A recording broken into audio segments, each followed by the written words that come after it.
নমস্কার বন্ধুরা, সাহেব বিভি অ্যান্ড ফ্যামিলি নতুন একটা ব্লগে সকলকে স্বাগত জানাই। তো ইতিমধ্যে দুদিনের ব্লগ তো আপনাদের খুবই ভালো লেগেছে, আপনারা খুব ভালোবাসা দিয়েছেন, তার জন্য অনেক অনেক ধন্যবাদ আপনাদের। কিন্তু এবার কথা হলো, আমি তো মোটামুটি গতকাল যা অনিয়মিত কাজ যেগুলো আমি সচরাচর করি না সেগুলোই করেছি। তো যথারীতি আমি এখন সবার আগে বলি, আমি এখন রেগুলার বেসিসেই আমার বডি ওয়েটটা আর কি চেক করি, স্যার যেমনটা বলেছেন। তো গতকাল আমি যখন খালি পেটে আমার ওয়েট নিই তখন সেটা ছিল 67.55। আর যথারীতি কালকে তো বেশ অনিয়ম, মানে অনেকটাই অনিয়ম করেছি। তো তার জন্য আজকে যখন আমি ওয়েট করলাম আমার বডি ওয়েটটা দাঁড়িয়েছে 67.75। তো সেটা দেখে আমার মনে হয়েছে যে এবার আজকে ঠিক মতো, মানে আজকে বলবো না, আজ থেকে আবার ঠিক মতো ডায়েট শুরু করা উচিত। তো সকাল থেকে মোটামুটি ইভিনিং অবধি যা আমার রুটিন ছিল সেটাই ফলো করব, কিন্তু আমার ডিনারে 3টে অপশনস থাকে।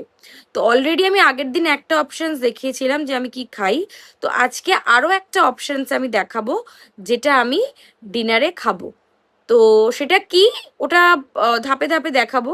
তো সেটা করব এবং দেখব যে আমার এই যে 67.75 যে ওয়েটটা হয়েছে, প্রপার ওয়েতে ডায়েটটা করে আজকে সারা দিন আমার ওয়েটটা কোথায় এসে দাঁড়ায়, এবং সেটা অবশ্যই আমি আগামীকালের ব্লগে কিন্তু জানাবো। আজকে ডিনারের মেনুটা একটু অন্যরকম। আজকে ডিনারের আমার যে 3টে অপশান থাকে তার মধ্যে একটা অপশান আমি আজকে ট্রাই করব, সেটা হচ্ছে বেগুন পোড়া। বেগুন পোড়া তো আমরা সবাই খেয়েছি কম বেশি, এমন না খাইনি, কিন্তু আজকের বেগুন পোড়াটা হবে পুরোটা অয়েল ফ্রি। তো চলুন কথা না বাড়িয়ে রেসিপিটা স্টার্ট করি।